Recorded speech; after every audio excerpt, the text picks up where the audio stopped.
తెలంగాణలో గవర్నర్ కోట ఎమ్మెల్సీల నియామక వివాదం ఇవాళ సుప్రీంకోర్టు గడప తొక్కింది. మంత్రి మహమ్మద్ అజహరుద్దీన్, ప్రొఫెసర్ కోదండరాం భవితవ్యంపై ఇవాళ సర్వోన్నత న్యాయస్థానం కీలక విచారణ చేపట్టనుంది. ముఖ్యంగా మంత్రి అజహరుద్దీన్ పదవీ కాలం మరో 8 రోజుల్లో ముగియనున్న తరుణంలో కోర్టు తీర్పు ఎలా ఉండబోతుందన్నదే ఉత్కంఠ రేపుతోంది. గత బీఆర్ఎస్ ప్రభుత్వ హయాంలో ప్రతిపాదించిన పేర్ల నుంచి ప్రస్తుత కాంగ్రెస్ ప్రభుత్వం పంపిన సిఫార్సుల వరకు ఈ కేసులో నెలకొన్న న్యాయపరమైన చిక్కుముడ్లను కోర్టు ఇవాళ విశ్లేషించనుంది. గతంలో బీఆర్ఎస్ పంపిన దాసోజు శ్రావణ్, కుర్రా సత్యనారాయణల పేర్లను గవర్నర్ తిరస్కరించింది.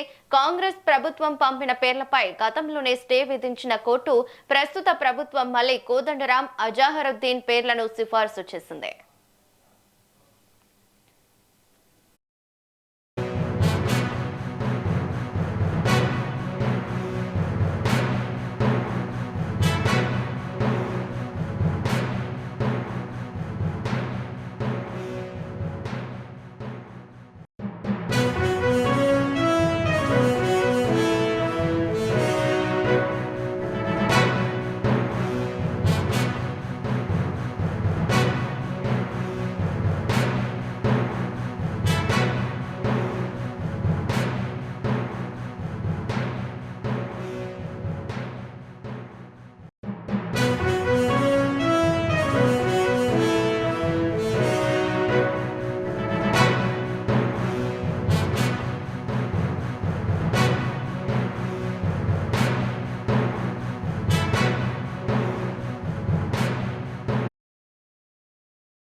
తెలంగాణలో గవర్నర్ కోట ఎమ్మెల్సీల నియామక వివాదం ఇవాళ సుప్రీంకోర్టు గడప తొక్కింది. మంత్రి మహమ్మద్ అజహరుద్దీన్, ప్రొఫెసర్ కోదండరాం భవితవ్యంపై ఇవాళ సర్వోన్నత న్యాయస్థానం కీలక విచారణ చేపట్టనుంది. ముఖ్యంగా మంత్రి అజహరుద్దీన్ పదవీ కాలం మరో 8 రోజుల్లో ముగియనున్న తరుణంలో కోర్టు తీర్పు ఎలా ఉండబోతుందన్నది ఉత్కంఠగా రేపుతుంది. గత బీఆర్ఎస్ ప్రభుత్వ హయాంలో ప్రతిపాదించిన పేర్ల నుంచి ప్రస్తుత కాంగ్రెస్ ప్రభుత్వం పంపిన సిఫార్సుల వరకు ఈ కేసులో నెలకొన్న న్యాయపరమైన చిక్కుముడ్లను కోర్టు ఇవాళ విశ్లేషించనుంది. గతంలో బీఆర్ఎస్ పంపిన దాసోజు శ్రావణ్, కుర్రా సత్యనారాయణల పేర్లను గవర్నర్ తిరస్కరించింది. కాంగ్రెస్ ప్రభుత్వం పంపిన పేర్లపై గతంలోనే స్టే విధించిన కోర్టు ప్రస్తుత ప్రభుత్వం మళ్లీ కోదండరాం, అజహరుద్దీన్ పేర్లను సిఫార్సు చేసింది. ఇక ఇదే అంశం మరింత సమాచారం మా ఇన్పుట్ ఎడిటర్ రాములు అందిస్తారు. రాములు, చెప్పండి. మార్నింగ్ రమణి, ఏదైతే గవర్నర్ కోట ఎమ్మెల్సీల అంశం ఈ రోజు సుప్రీంకోర్టులో విచారణ వచ్చింది.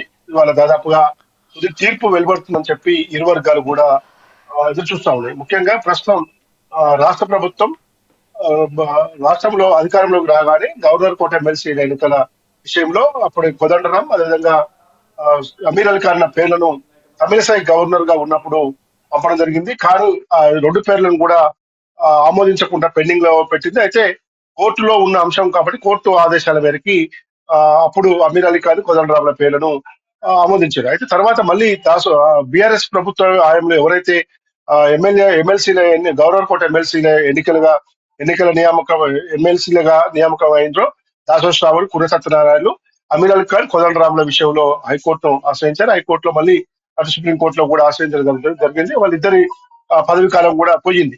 ఆ తర్వాత మళ్ళీ రాష్ట్ర ప్రభుత్వం రాష్ట్ర కేబినెట్ సమావేశం తీర్మానం చేసి అజహరుద్దీన్, కోదండరాం పేర్లను 2 కూడా పంపించడం జరిగింది. అప్పటి నుంచి కూడా ఇంకా ఆ ఫైలు గవర్నర్ కార్యాలయంలో పెండింగ్ గా ఉన్నాయి. అయితే మంత్రి జూబ్లీహిల్స్ ఉప ఎన్నికల సమయంలో ముస్లిం మైనార్టీల యొక్క ప్రాతినిధ్యం మంత్రివర్గం లేని పక్షంగా అప్పుడు జూబ్లీహిల్స్ ఎన్నికల సమయంలో ముస్లిం మైనార్టీల ఓట్లు కీలకంగా మారుతున్న నేపథ్యంలో మాజీ క్రికెటర్, అంతర్జాతీయంగా పేరున్న నాయకుడు అజహరుద్దీన్ ను మంత్రి గవర్నర్ కోట ఎమ్మెల్సీగా నియామకం చేసినప్పటికి కూడా ఆమోదించుకున్నప్పటికీ కూడా మంత్రిగా ప్రమాణ స్వీకారం చేయించారు. ఆ మంత్రిగా ప్రమాణ స్వీకారం చేసి రేపు ఈ నెల 30తో ఆయనకు సమయం కూడా గడుస్తా ఉంది. ఈ నేపథ్యంలోనే ఇప్పుడు సుప్రీంకోర్టులో కూడా ఇవాళ ప్రధాన తీర్పు వచ్చే అవకాశం ఉంది. ఓవైపు దాసో శ్రావణ్ కూడా బీఆర్ఎస్ పార్టీ నుంచి ఎమ్మెల్యేల కోట కింద ఎమ్మెల్సీగా ఎన్నికై ఇప్పుడు ప్రాతినిధ్యం వహిస్తున్నాడు.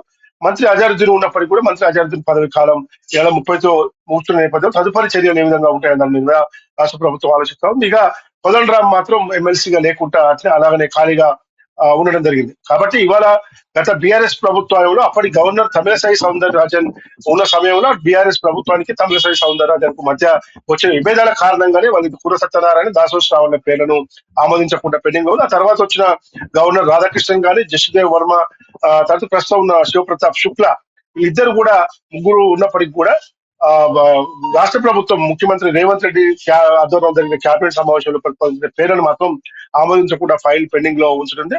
తాజాగా ముఖ్యమంత్రి రేవంత్ రెడ్డి కూడా గవర్నర్ ను కలిశారు.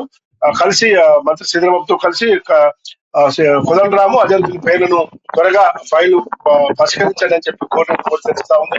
కాబట్టి ఎట్టి పరిస్థితుల్లో కూడా రేపు క్యాబినెట్ సమావేశంలో కూడా ఈ అంశం మళ్ళీ చర్చకు వచ్చే అవకాశం ఉంది. ఒకవేళ గవర్నర్ కొత్త పెండింగ్ లో ఉన్న అంశం తేలని పక్షంలో మళ్ళీ మంత్రి పదవికి రాజీనామా చేసి మళ్ళీ మంత్రిగా ప్రమాణ స్వీకారం చేయించాలా లేదనే దానిపైన కూడా రేపు భవిష్యత్తు తెలియదు. అయితే ముఖ్యంగా ఇవాళ కోర్టులో మాత్రం ప్రభుత్వానికి అనుకూలంగా వస్తే ఎలాంటి పరిణామాలు ఉంటాయి, ఒకవేళ ప్రభుత్వానికి అనుకూలంగా రాకుండా మళ్ళీ వాయిదా పడితే ఎలాంటి పరిణామాలు ఉంటాయి అనేది మాత్రం వేచి చూడాలి. రవలి.